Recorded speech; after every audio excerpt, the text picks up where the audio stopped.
فقردو عيكونن كاب سماي سمايا سوردكا نعيك تجفن نعي مسكن فقرخا كديلوكا نموتي كتموت صوري كنت تروح فقرك كديلوكا تعرفي كتلوتو نموتي كتموت صوري كنت تروح فقرك كديلوكا تعرفي كتلوتو فقريخا فقري كابز بينو خان العلي فقريخا مسخا يلا سمسن آخا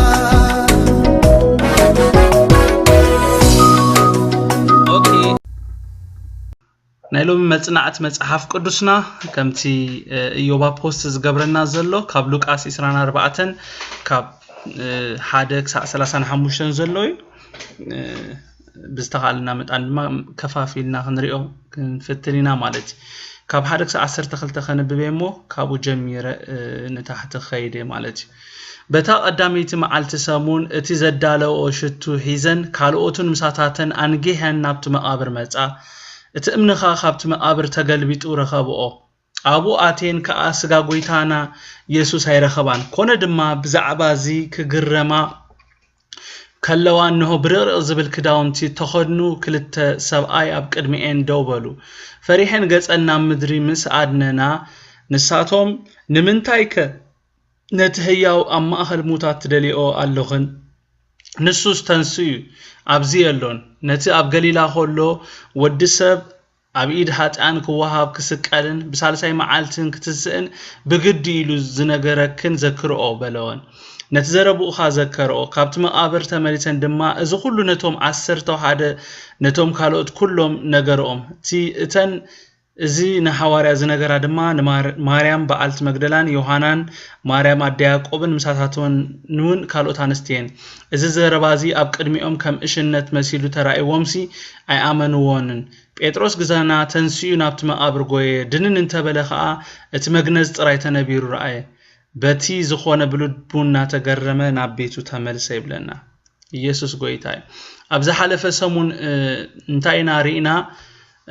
اتن كاب غليلا نيسوس سيبن اوز مصانستي ددحرتوم نيسوس زقبرو زنبرو يوسف ارماتياسن نيقوديموسن سيبن ابين كمين كم زنبرو ريئن ناب غزئن كم تملسان نابيتم مستملسا دما شتون قدوي قبان كم زدالوا بسند بدما كم زعرفا رينا نيرنا ابزي نايلو معلت مصنعتنا دما زنانستي نتي زدالوا شتو قدوي قبان حيزن انغهن نابت سغا يسوس تنبيرلو زنبره سفرا كخدا خولو واينا نري زلنا ነገራት ግን ከምቲ ንሳተን ዝሐሰብኦ ዘይኮነስ በንጻሩ ዘይተጸበየኦ ካብ አእምሮኦ ንላዕሊ ዝኾነ ነገር ከም ዝገጠመንና ንርኢ ዘለና ማለት ኢሎሚ አስማት ናይ ዘናንስቲ ኣብዚ ሒዝና ዘለና ክፍሊ ካብ ኣብ ቁጥሪ 10 ኣብ ማርቆስ 16 ሓደ ተጻሒፉና ኣሎ ካብተን አንስቲ ማርያም መግደላዊትን ዮሐናን ማርያም አደ ያዕቆብን ከም ዝርከቦ ዝቃል አምላኽ ይነግረና ማለት እዩ ማርያምን በዓልት መግደላ ማርያም በዓልት መግደላን ማርያም አደ ያዕቆብን ሰሎሜን ከይተሸገራ ናብቲ ስጋ ኢየሱስ ተነቢሩሉ ስፍራ ዝመጻ በኸመይን እንድሕር ኢልና አቀዲመን በዓል ማርያም ቶም ኢየሱስ ክርስቶስ ካብ መስቀል አውሪዶም ናብቲ መቃብር ከስፍርዎ ወይ ድማ ከምብርዎ ኸለው ሪኤን ስለዝነበራይን አቀዲመን ኩሉ ተኸታቲለን ስለ ጸነሓ ከይተሸገራ ናብቲ ኢየሱስ ስጋ ኢየሱስ ክርስቶስ ተነቢሩሉ ዝነበረ ስፍራ ኸይደን ማለት እዩ ከምዝነት ቃል ንብቦ ዘለና በዓል ማርያም ነቲ ክትንስኤሉ በተደጋጋሚ ዝነግረን ዝነበረ ኢየሱስ ምትንሱን ዘይምትንሱን ክሪአ ይኮና ናብቲ ስጋ ኢየሱስ ተነቢሩሉ ዝነበረ ስፍራ መጽየን ናብቲ ስጋ ኢየሱስ ተነቢሩሉ ዝነበረ ስፍራ መምጽየን ቀንድ ምኽንያትን በአር ነቲ ስጋ ኢየሱስ በተዘዳለው ሽቱ ገረን ክለኺዮን ናብቲ ስፍራ መጽየን እንተኾነ ግን ኣብቲ ስፍራ ምስ በጽሓ ነገራት ኩሎም كم زحسبو أيتنهن زيابير شم يبارك أبت السفرة مسبتها أتي نت مقابر أز يوم زنبرو أمني كابت زنبرو سفرة تقلبي تتصني حوان نشوت راي زي كونس مغنيات ممتين زنبر يسوس أبت السفرة أيتنهنن مالتي بعل مريم نبت سجا يسوس تنبير لزنبرة سفرة خمت أخلوها حد حتى أبا أمروني ملالس كم زنبرن بزعبات حتى زخون النجار دما نبت سجا يسوس تنبير لزنبرة سفرة إن خدا يزرع بالو خم زنبرة ماركوس حيفنا الله بسفيحه مالتي أبا أمرو زنانستي زنبرة أبي حتى تاينيرو نتأمنسي كاب تأف مقابر بقى من يلعلنا من ينكررونا من يقلبت لنا زبل حتون يرووني از زي تملس حتى خلوون اذا انا استسق الى نابتي سفرة مزين مالتي لك ابت السفرة خبصحا خلوا ግን ዘስተባሃለው ነገር እንታይ እንድሕር ኢልና ምግልባጥ ናይቲ እምኒዩ እትመልሲ ዘይረኸበ ዝነበረ ሕቶን ኣብቲ ስፍራ ምስ በጽሓ መልሲ ረኺቡ ክብርን ሽሙ ይኹን ናብቲ መቃብር ጎየን ምስ ኣተዋ ግን ካል ዘይተጸበየ ነገር ድማ ጎኒፎን ስጋ ኢየሱስ አቡ ኣይጸንሐንን በዚ ነገር እንዳተገረማ ኾለዋ ነቲ ሕንቅልተይ ዝኾነን ነገር ድማ ዝፈትሑ ክልተ መላእኽቲ ኣብቲ ንሳተ እንደውለናሉ ዝነበራ ስፍራ ከም ዝተረኽቡ ኢና ንርኢ ማለት ክብርን ሽሙ ይኹን ኮነ ድማ ብዛዕባ ዝኽግረማ ኾለዋ እነሆ ብርቕርቕ ዝብል ክዳውንቲ ተኸድኑ ክልተ ሰብኣይ ኣብ ቅድሚኤን ደው በሉ ፈሪሐን ገጸና ምድሪ ምስ ኣድነናኻ ንሳቶም ንምንታይ ከነቲ ህያው ኣብ ማእኸል ሙታት ትደልዩ ኣለኽን ንሱስ ተንስዩ ኣብዚ የሎን ነቲ ኣብ ገሊላ ኾሎ ወዲ ሰብ ኣብ ኢድ ሓጢያን ክወሃብን ክስቀልን ብሳልሳይ መዓልቲ ትንስእን ብግዲ ኢሉ ዝነገረክን ዘክርኦ በለዎን ነዘረብኦ ድማ ዘከራ ይብለና መብዛሕቴና ነገራት ከምዘይ ሓሰብናዮም ክጸንሑና ኾለው ሕቶ ይፈጥሩናዮም ሓቀይዶ ባህርያዊዩ ነገራት ከምዚ ክጸንሐኒ ኢልና ሓሲብና ከምቲ ዘይ ሓሰብናዮ ክጸንሐና ኾሎ ሕቶ ክፍጠረልና ግድን ዘናንስትውን ስጋ ኢየሱስ ኣብቲ ዝተነብረሉ ስፍራ ክጸንሐና ኢለን ናብቲ ስፍራ ነቲ ሽቱአን ነቲ ቁዲ ቅብአን ሒዘን መጽየት እንተጎነ ስጋ ኢየሱስ ዘይኮነ ሰረኺበን ትንሳኤው ዘበስሩ መላእኽትዮም ጸኒሖመን ክብርን ጎይታ ይኹን አሜን ክብርን ጎይታ ይኹን ዘዓበየ ነገርን ተቐቢለን እቶም መላእኽት ነተናንስቲ ንሕቶአን መልሲ ዝኸውን ነገርም ሒዞምለን መጽዮም በዓል ማርያም ነቶም መላእኽት ምስራኤዮም ቃል አምላኽ እንታይ ይብለና ፈሪሐን ገጸና ምድሪ አድነና ይብለና እቶም መላእኽቲ ነተናንስቲ እንታይ ኢሎመን ንምንታይከ ነቲ ህያው ኣብ ማእኸል ሙታት ትደልዩ ኣለኽን ኢሎመን ዘገርም ነገር ንምንታይከ ነቲ ህያው ኣብ ማእኸል ሙታት ትደልዩ ኣለኽን ኢሉ ክሓተን ኮሎ ንኹላሕና ብሩሕ ክኸውን ዘለዎ ነገር እንታይ እዩ ቅዱሳን ንምንታይከ ማለት ከምኡ ክትገብራ ኣይነበረክን ማለት እዩ ንምንታይከ ኢሉ ነዚን ኣንስቲ ክሓተን ኮሎ ክትገብርኦ ዘይግባእክን ነገር ጌርክን ኢሉ ይዝነግረን ዘሎ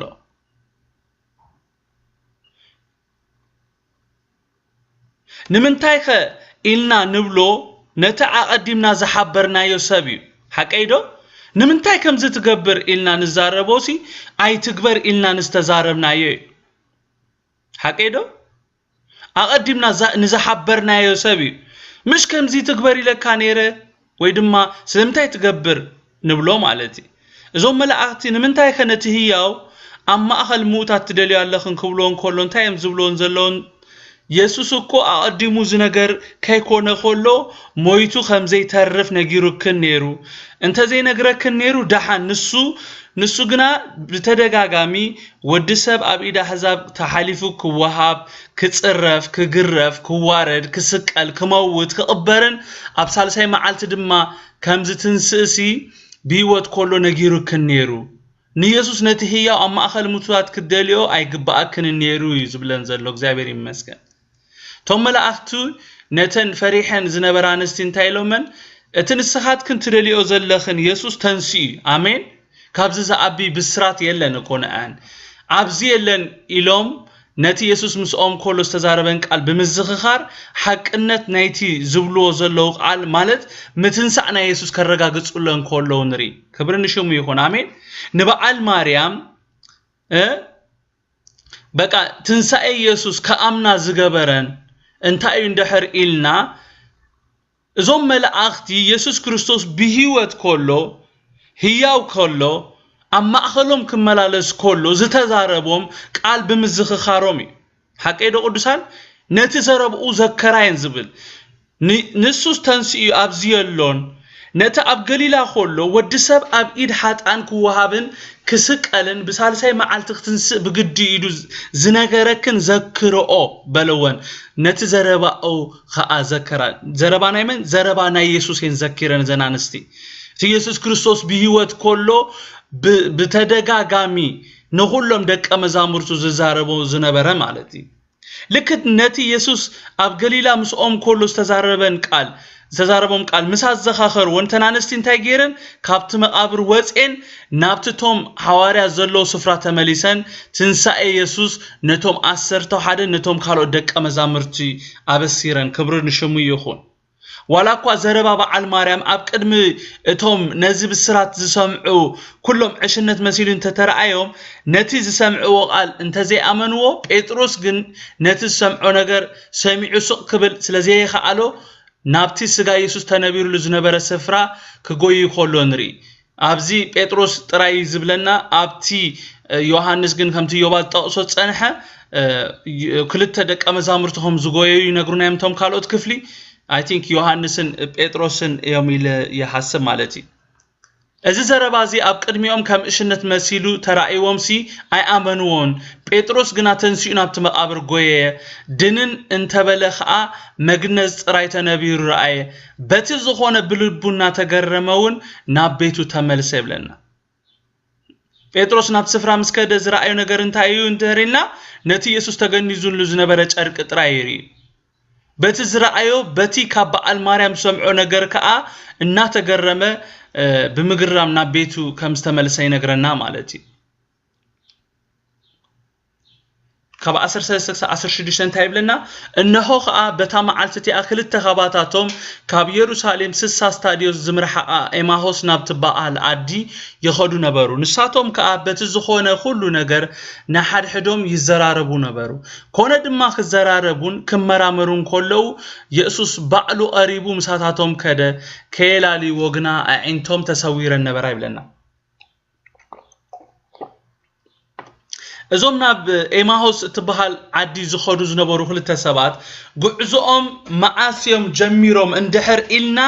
دحري ناي تنسائي بالسراتيهم سفرهم حديقهم قعزونا بإماهوس جميروم زقرم نقاري تنسيئو زبل دمت ساميئهم كنسوم سي نت دمتسي ساقيروم كيدوم مالت سب إماهوس نتناي تنسائي بالسرات مسموهم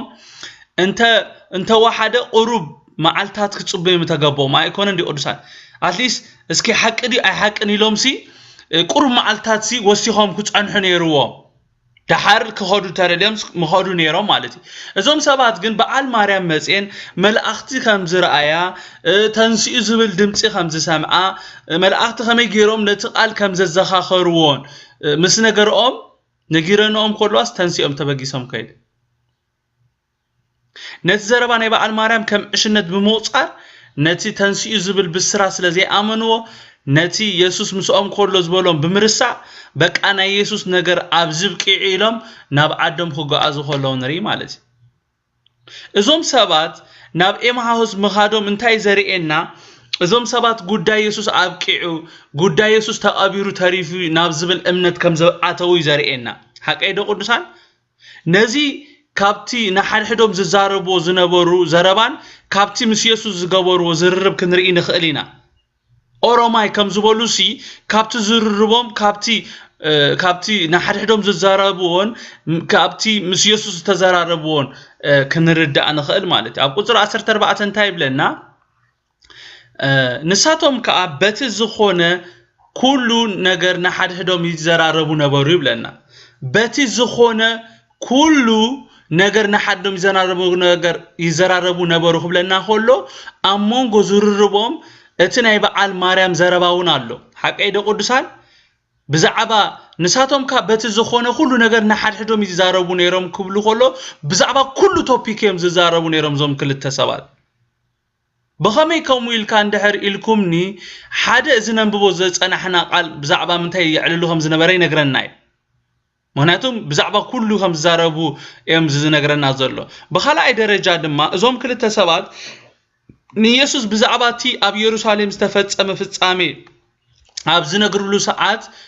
مالت كاب قطر إسران هادين سا إسران ربعتن كيدنا هندبب كلنا بعلم تقيسهم مهم انتايب لنا نحنا قنا أتي إسرائيل زادحن نسينا تسفى نقبر نيرنا مسلنا إزي كله خاء إزي كابز خون لو مثال ساي معالتيا قنا خباتاتنا أنستينا مقابران جحن نبرامو أستنكرانا سقو مسانا خا هي مخانو زنقروان رأي ملأختهم زرعيا مزئين نقرانا كابانا جلساتنا مقابر كادو كمتي تنانستي زبول أخوينو رخبو نعقنا أي رأي ونبلنا سلازي نساتهم كأ بتزخونا كله نقرنا حاجنا مزاربون يروخب لنا كله بزعبا تنسيء زبل حساب كله يزاربون يروم مالتي يسوس بعار بزعبا زنا تزاربون إننا تمرامرون كله يو قريبو مساتهم كخيد جميرو نساتهم قنا مننت اتيمس زخي زنبرا يسوس كيلاليو يعينتهم تسويرا كم زنبرا قال أملاخي نقرنا مالتي أسرتا حموشان أسر شدشتان تايب لنا كونه دماك زراربون كمرامرون كولو يسوس بعلو قريبو مساتاتهم كده كيلاليو دما كيلاليو قنا يعينتهم تسويرا نبرا يبلنا مالتي كيلالي وغنا عينتم تصوير النبرا قبلنا خلو كلتا نغر كنستبل لنا صبوق غيركم سمعوني هذا اتنا ناي يعينتم مسوار بعلاتهم زغبرو نغر زي كونس يعينتم كسورا زغبرا كال حيلهم زلهن فلط علونا بخالاي درجه دما يعينتم كسورا تغبرلو مخنيات نيسوس كيلالي وهم زخونن فلط علونا سمعهم اللهم انتهي بلنا قال أملاك كيلالي وغنا يعينتم تسوير النبرا بلنا هذي نعينتم كسور زغبره حدا حيلهم زلوي كابز قال زن مهار زلنا بخال اي درجه دما يعينتم كسور زتدللو مخنيات دما متان نغيزي ان يسوع كريستوس كيلالي وسلستدلي اتي كيلالي و زبل قال بغريك إبيغنوسكو يبلو مالتي اتي كيلالي وزبلو إبيغنوسكو يبحال مالتي انتاي مالتي ترجمو خا بلك بقنع بحق وي بتركل مفلاط زبل ترجم አለው إبيغنوسكو ማለት ጽቡቅ ጌርካ ግርም ጌርካ መፍላጥ ማለቲ ወይ ድማ ብምርአይ ብምስማዕ ወይ በፉሊ ምልክት مفلاط ወይ بتركل ማንነት ናይሰብ ብምርአይ ይኹን ብምስማዕ ይኹን በፉሊ ምልክት ምልላይ ማለቲ እዚ ኢፒግኖስኮ ዝበሃል ማለቲ to know ማለቲ to know accurately ማለቲ በትክክል ማንነት ናይቲ ነገር ወይ ድማ ብዛዕባቲ ነገር ምፍላጥ ማለቲ ስለዚ ከኤላሊ ወግና ዓይንቶም ተሰዊረን ነበራ እንድሕር ኢሉና በቃ ኮነ ኢልካስ ተገብረ ነገር ከም ዝኾነ ኢና ንሪ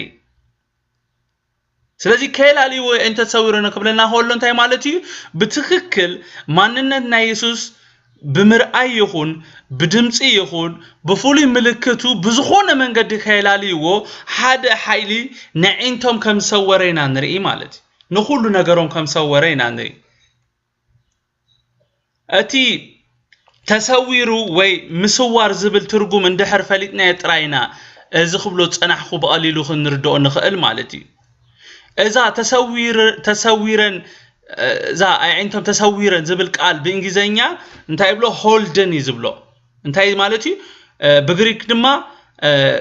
كراتيوا يزبلو مالتي كراتيوا مالت أنت مالتي قبل حد نجر حيلخا سلطانكا أقمخا حلافنتكا كألتكا ويمثلكا مغلاص مالتي سمعهم عليهم مسوار مالت you exercise your power حيلها قبل حد نجر مغلاص مالتي سلطانكا اب حد نجر مغلاص مالتي ስለዚህ قبل لهم حد حيلها مسلطنينا نري زلنا ازي هولدن ويدما تسويرن زبل بغريك دما كراتيوا زبل ترجمو ابلع لحد نجر حلقه حلافي قندي وناني تقوصاصاري غزائي مخوان زبل ترجم አለው نحد نجرسي محاز ويدما اب تحت قصصرካ ምግባር زبل ترجم አለው زم سبات ابزا ساعات زي منم كغبرو አይክሉንም بجكا زستبحلو غسمعو من يزاربا مالو كلاليو አይክሉንም كسا اتي زحازوم ነገር كسا نعينتم زسوره ነገር ካብኦም ዝልዓል ማለቲ ስለዚህ አይንቶም ከላሊውን ተሰዊረን ነረን ክብለና ሆሎ የአይንቶም ኣብታ ሰዓት ኣብ ትሕቲ ቁጽጽሮም ዘይኮነስ ኣብ ትሕቲ ቁጽጽር ጎይታ ነረን كسا ጎይታ የአይንቶም ዝኸፍተሎም ድማ የአይንቶም ተሰዊረን ነረን ጎይታ እንጌራ ኦሪሱ ክሳ ዝሕቦም ማንነት ናይ ኢየሱስ ካብኦም ተሰወረ ነሩ ልክ ጎይታ የአይንቶም መስከፈተሎም ግና ኢየሱስ ሙኻኖ አላሊየሞ ክብርን ጎይታ ይኹን አሜን ንሱ ድማ ኢሉ ይብለና እዚ እናኸድኩም እናጓሐኹምን ናሓድሕድኩም እትዘራረቦ ዘለኹም ዘረባስ እንታዩ በሎም እተሓደ ካብኦም ቀሌዮፓ ዝስሙ በዘን መዓልት ዝተአት ዚአተን ነዚ ኣብ ኢየሩሳሌም ዝኾነ ነገር ዘይትፈልጥሲ ንስኻ በይነኻዶ ኣብ አጋሻይኻ ኢሉ መለሰሉ ንሱኻ እንታይ ይበሎም ንሳቶም በልዎ እዚ ናይ ኢየሱስ ናዝራዊ ነገር ኣብ ቅድመ አምላኽ ኩሉ ህዝብን ብግብርን ቃልን ከአሊ ነቢ ዝነበረ ሰብአይ ሊቃውንት ካህናትን አበይትን ንፍርድ ሞት አሕሊፎም ከም ዝሓብዎን ከም ዝሰቀልዎን ንሕና ግን እቲ ንእስራኤል ዘድሕን ንሱ ኢልና ተስፋ ንገብር ነርና ምስና እዚ ኩሉ ኸአ እዚ ካብ ዝኸውን ሎም ሳልሳይ መዓልትያ ግናኸ ካባታትና አንስቲ ናብ መቃብራን ጌሄን ነበራሞ አስተንከራና ስጉኡ ምሳአናኻ ህያው ምዃኑ ዝነግሩን ራእይ መላእክተም ዝራእያን መጽኤን ነገረናና ካባና ገለ ሰባት ናብ መቃብር ከዱ ከምቲ ተናንስቲ ዝበልኦ ኮይኑ ረኸቦ ንዑ ግና ይራእይዎን ንሱ ድማ ይብለና ኢየሱስ አቱም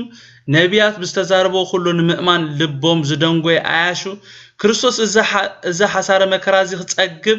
እሞናብ ክብረቱ ከአቱ ናይ ግድ ደይኮነን በሎም ካብ ሙሴን ኩሎም ነቢያትን ሒዙ ኸአ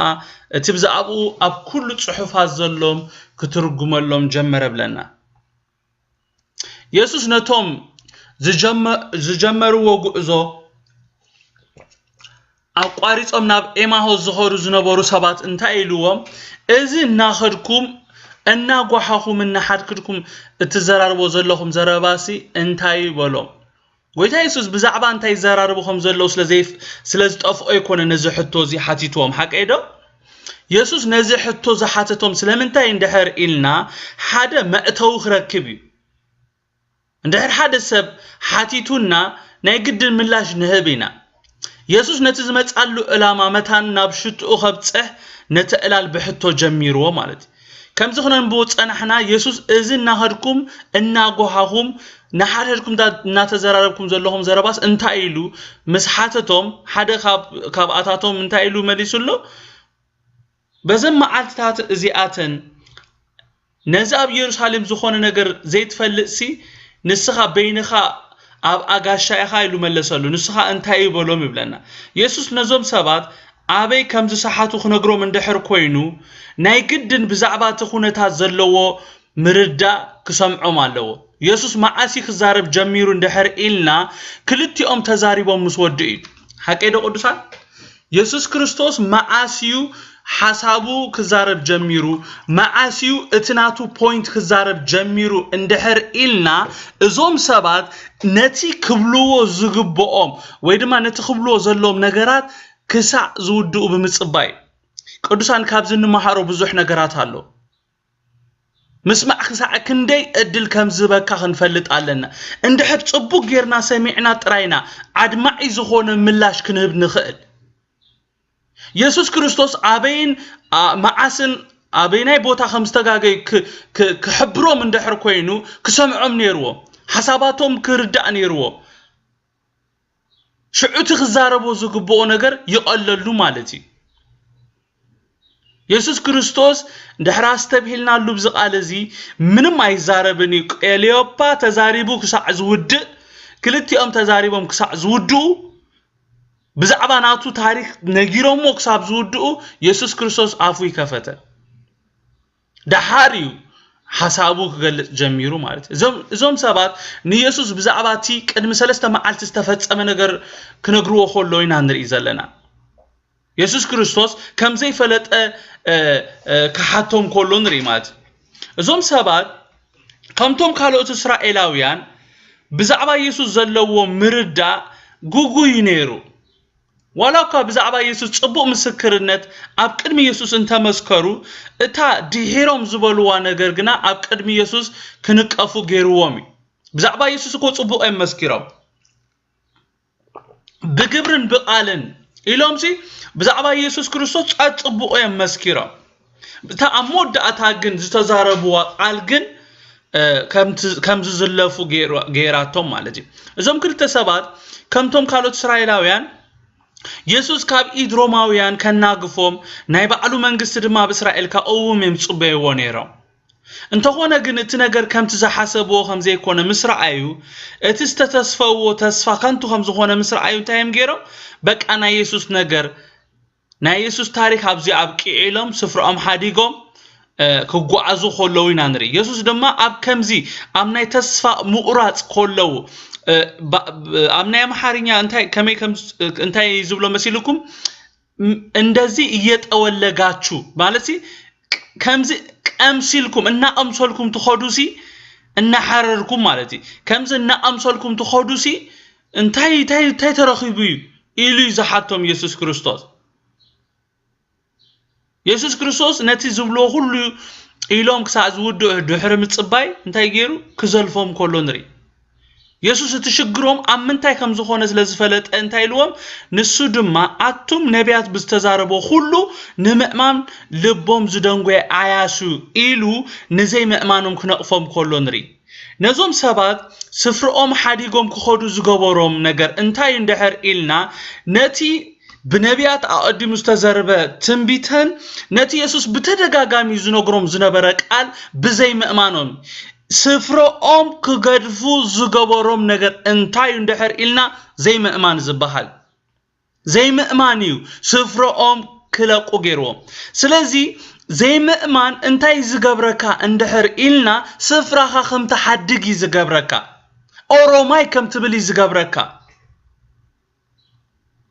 ክርስትና ድማ በእምነት እትመላለሶ ህይወት በእምነት እትነብሮ ናብራይ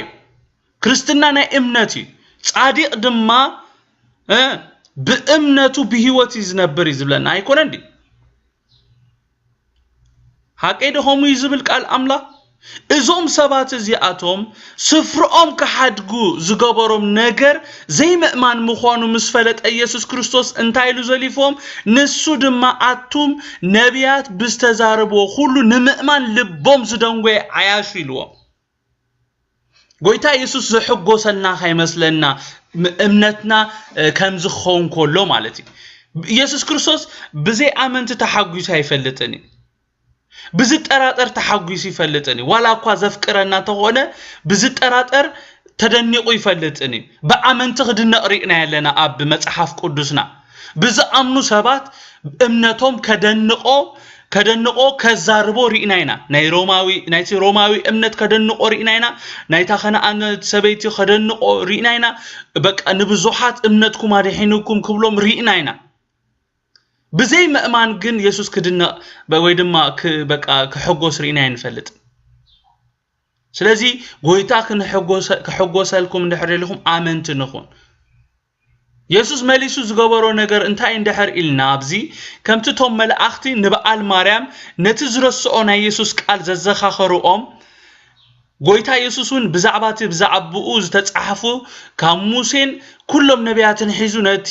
ብዛዕቡ ዝተጻሕፈ ጽሑፋት ነዞም ሰባት ነዞም ሲሒቶም ዘለው ነዞም ካብ ምእማን ደንግዮም ዘለው ክልተ ሰባት ክነግሮም ጀሚሩ ማለት እዩ ስለምንታይ ነዚ ገይሩ እንደሕር ኢልና ናብ እምነት ክመጹ ኢሊ እምነቶም ዝደንጎ እንታዩ ነቲ ጽሑፋት ብዘይ ምእማኖም ኢየሱስ ክርስቶስ መሊሱ ዝነግሮም ዘሎ ንምንታይ እንደሕር ኢልና እቲ ስፍሮኦም ዘሕደጎም ዘይ ምእማን ስለ ዝኾነ መታን አሚኖም ናብ ስፍሮኦም ክምለሱ እዩ ኢየሱስ ክርስቶስ ነቲ ብዛዕብኡ ኣብ ኩሉ ጽሑፋት ተጻሕፈ ክትርጉመሎም ጀሚሩ ማለት እዩ ከም በሐድሽ ክምህሮም ጀሚሩ ማለት 3 ዓመትን ፈርዓን ምህሮም ከም በሐድሽ ድማ ክምህሮም ኮሎ ንሪ ማለት እዩ ካብ 28-35 ናብቲ ዝኸድዎ ዘለው ዓዲ ምስ ቀረቡ ኸኣ ከም ዝሐልፍ መሰለ ንሳቶም ግና መሲዩ ፀሓዩን ዓሪባያ እሞ ምሳና ሕደር ኢሎም ተጋደልዎ ንሱ ከምሳታቶም ከሓድር ኣተወ ኮነ ድማ ምሳታቶም ኣብ ማዓዲ ምስ ተቐመጠ እንጌራ ልዕሉ ባረኸ ቆሪሱ ንሓቦም ሽዑ ዕንቶም ተኸፍታ እሞ አላለይዎ ንሱ ግና ካባታቶም ተሰወረ ናሓድ ሕዶም ከኣ እቲ አማዓድኽ ዛረበናን ተንጽሑፋት ክትርጉመልናን ኮሎዶ ግዳ ልብና ይነደና ይነበረን ተባሃሉ በታ ሰዓት እቲኣ ተላኢሎም ናብ ኢየሩሳሌም ተመልሱ ነቶም 11 ነቶም ምሳታቶም ዘለው ኸ ተኣኪቦም ረኸብዎም ንሳቶም ከ ጎይታ በሐቅ ተንሲኡ ንስምዖን እንኳ ተራእይዎ በሉ እቶም ካልኦት ድማ እቲ አማዓዲ አመንገዲ ዝኾነን እንጌራ ምስ ቆረሰ ኸ ከመይ ከም ዘላለይዎን ነገርዎም ይብለና ክብርን ጎይታ ይኹን እዞም ሰባት እዚኦም ኩሉ ኢየሱስ ካብ ሙሴ ጀሚሩ ንኹሉ ብዛዕቡ ዝተጻሕፈ ጽሑፋት ነጊሮም ክነሱ እቲ ዝነገርዎም ነገር ፈጺሙ አይለወጠን ኣብ መንገዲ ኾሎይ ነዚ ነገር ክነግሮም ጀሚሩ ሓቀይደ ቅዱሳን ጎይታ ኢየሱስ ክርስቶስ ኣብ መንገዲ ኾሎውሲ እዩ ነዚ ነገር እዚ ነጊርዎ ክነግሮም ጀሚሩ ማለት እዩ ሽዑ ይኮነን ተመሊሶም ዞም ሰባት ካብ ሙሴ ጀሚሩ ኣብ ነቢያት ዘሎ ኣብ ጽሑፋት ዘሎ ነገራት ብሙሉኡ ነጊርዎምሲ እስቲል እዞም ሰባት እዚኣቶም አይተለወጡን እቲ ናይ ኢየሱስ ክርስቶስ ዘረባ እቲ ናይ ኢየሱስ ክርስቶስ ዘለፋ እቲ ናይ ኢየሱስ ክርስቶስ ትምህርትሲ አይቀየሮምን እዞም ሰባት ነቲ ካብ አፍ ኢየሱስ ዝሰምዕዎ ነገር ማዓስየም ተቀቢሎሞ እንድሕር ኢልና ኢየሱስ ማንነቱ ምስገለጸሎም እምበር እዞም ሰባት እዚኣቶም ዘረባ ኢየሱስ እውን ክመልሶም አይመኻአለን ነይሩ ኢየሱስ ክርስቶስ ማንነቱ ማኒፌስት ተዘይገብረሎም ተዘይገልጸሎም ነይሩ ነቲ ሰምዕዎ ነገር ከም ናይ በዓል ከምቲ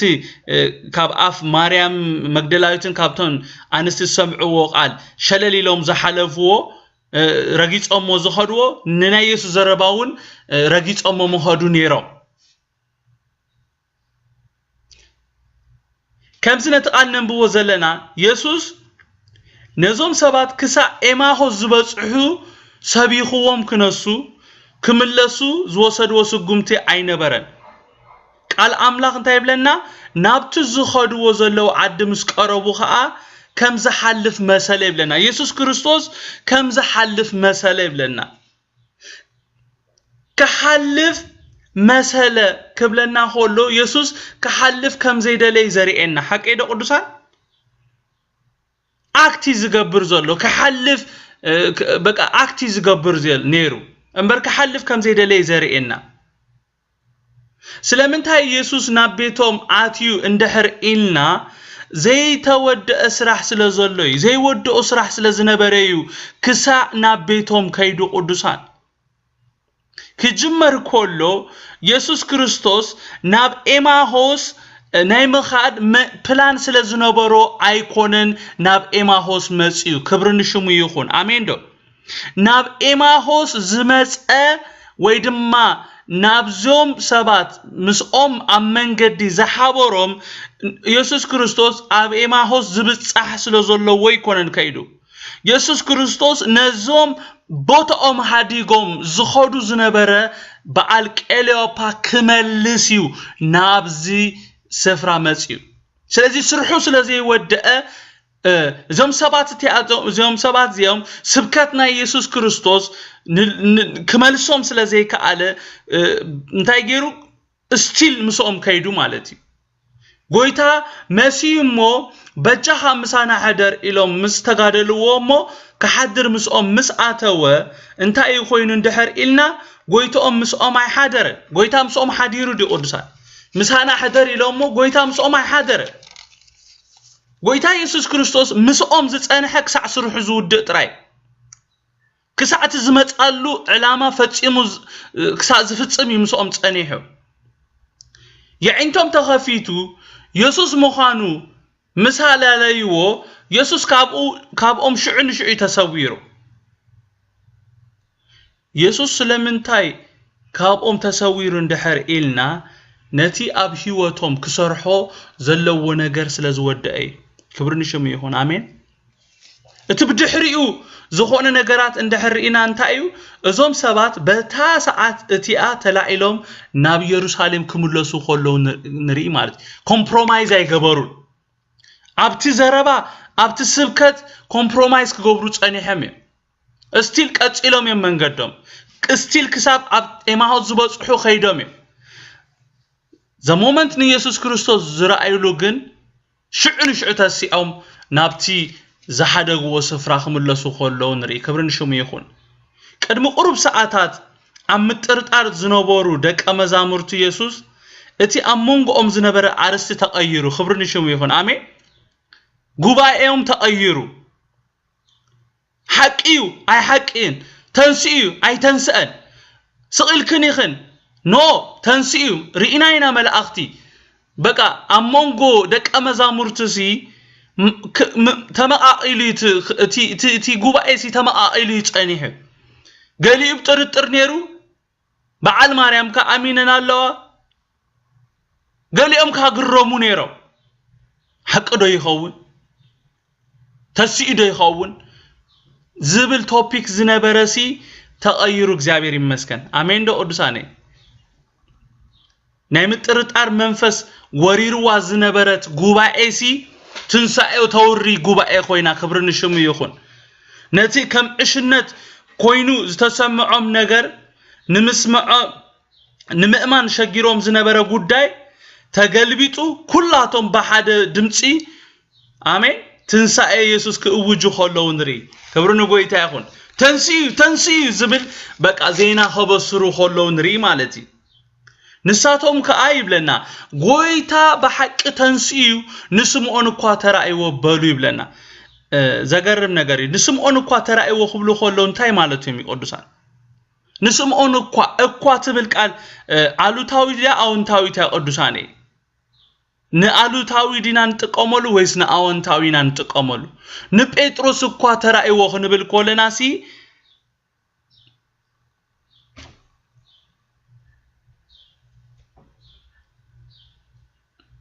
አነ ከም ታሽም ወሲድ ያለሁ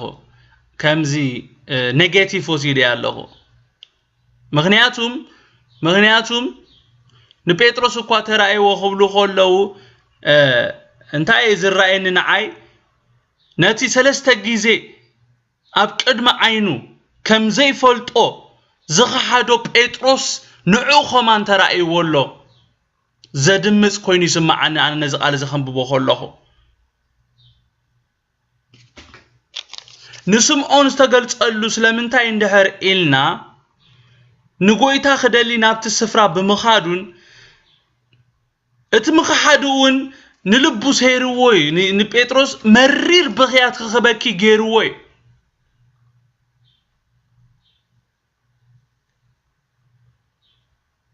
ጎይታ ድማ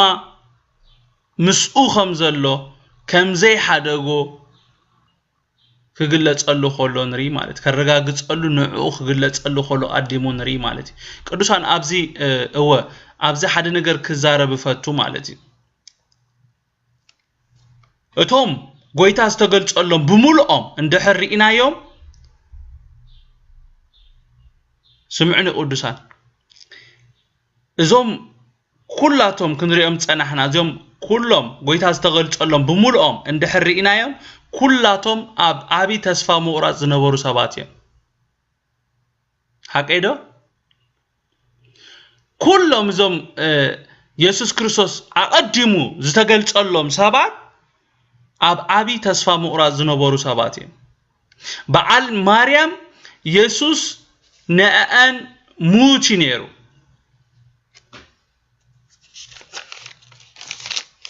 ንጴጥሮስ ኣብታ ጎይታ ዝተተሓዘላ መዓልቲ ከምቲ ጎይታ ቀዲሙ ዝተነበየ ሰለስተ ግዜ ከም ዘይፈልጦ ዝሓደ ሰብ ነሩ ወላኳ ጴጥሮስ ብመሪር ብኽያት ብንስሓ ይመለስ እምበር እቲ ነገር ግን ክሳዕ ሕጂ ኣብ ውሽጡ በሰላሎ ምስ ጎይታ ሸዓየም ተፈላለዮም ክንርስዖ ዘይብልና ንጎይታ ምስ ጎይታ ሸዓየም ተፈላለዮም ጎይታና መስቀል ከይዱ ጴጥሮስ ካ ናብ ቦቱኡ ከይዱ ንጎይታሲ ይቅሬታ ሓቶ ኸማንሲ እድል አይረኸበን ስለዚ ክሳዕ ክንደይ ጴጥሮስ ተጎዲኡ ከም ዘሎስ ክንርዳእ ንኽእሊና ንምግማቱን አይሸግረናኒ እዞም ሰብ ኤማሆስ ውን እንተርኢናዮም ብተመሳሳሊ ጉዳይ ኢየሱስ ኣብ ቅድሚኦም ዘብቀዐ ጉዳይ ነይሩ እዚ ስለዝኾነ ኸኣዩ ጎይታ ቅድሚ ንኹሎም ምግላጹ ነዚኦም 4 ሰባት ተገሊጹሎም ክብሪ ንጎይታ ይኹን አሜን ጎይታ ለዋህዩ ጎይታ ደንጋጺዩ አዚ ስለዝደንገጸሎም አዚ ስለዝራህራሃሎም እቲ ልቦም ድማ ንእስቲል ኣብ ድኻም ኮለው እስቲል ኣብ ተስፋ መቁራጽ ኮለው እቲ ልቦም ግና ንጎይታ ዝደሊ ልብ ስለዝነበረ ጎይታ ድማ ነዚ ልብ ስለዝፈቱ ኣብ ድኻምና ዝረድእ ዝድንግጽ አምላኽ ስለዝኾነ እንታይ ገይሩ ነዞም ሰባት ገጥ ከብሎም ኮሎ ከቁሞም ኮሎ ንሪ ማለት እዩ ብተመሳሳሊ ኣብ ህይወትናውን ጎይታ ኸሙ ይዝገብር ኣነ በህይወቴ ብዙሕ ግዜ ሪእዮ ኣለኹ በቃ ኣብቲ ተስፋ በቃ ማለትሲ ተስፋይና ማሕመነ ክደክም ኮለኹ ገለገለ እንታይ ገብር ጎይታ ወይ ቅድሚ ዝኾነ ግዜ ዝጸለኹሎም ወይ ዝኾነ ነገር ዘማኸርክዎም ይኹን ወይ ዝኾነ ነገር ሰባት ምስክርነት ሒዞም ላይ ይመጹ ማለት እዩ ይድውሉ ለይሞ ትዝክርዶ ከምዚ ጸሊና ነርና ጎይታኮ ከምዚ ገይሩ ከምዚ ኮይኑ ክብሉ ነኸሎስ መንፈሰይ ሽዑስ ይሕደስ ወይ ጎይታ ባምሳ ያለው ገለ ይብል ማለት እዩ ክብሪ ንጎይታ ይኹን አይን ደክምን ማለት አይኮነን በቃ ማለሲ ኩሉ ጊዜ ኣብቲ ዝለዓለ ኣብበሪኽ ስፍራ ንጸንሕና ማለት አይኮነን ሓንሳብ ትወርዲኻ ኩነታት የውርደካ ነገራት የውርዱኻ ግን እግዚአብሔር ይመስገን እግዚአብሔር ይኽዱ አይሓድገናኒ አሜን ተስፋና ቆሪጾም እና አምሰሉ ንዝኸዱ ዝነበረ ሰብ ኤማሆስ ጎይታ በጽሕሎም እግዚአብሔር ይመስገን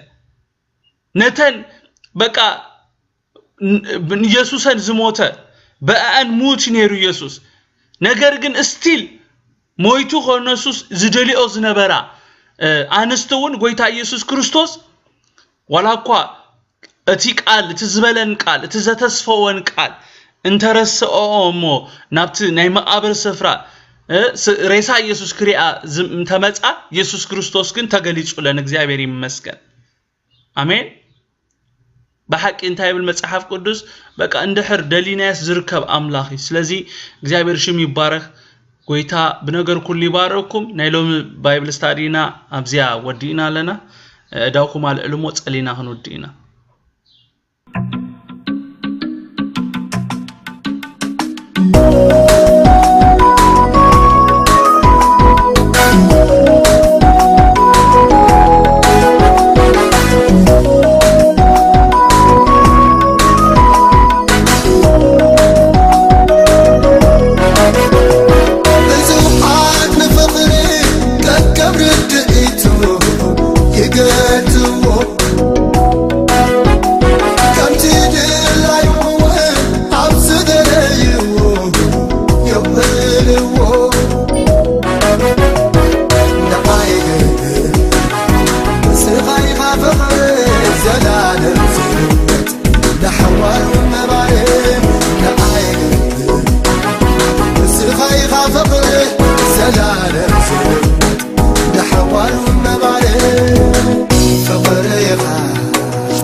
فقري كابزبلو خان العلي فقري خان يلا سبسل آخر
فقري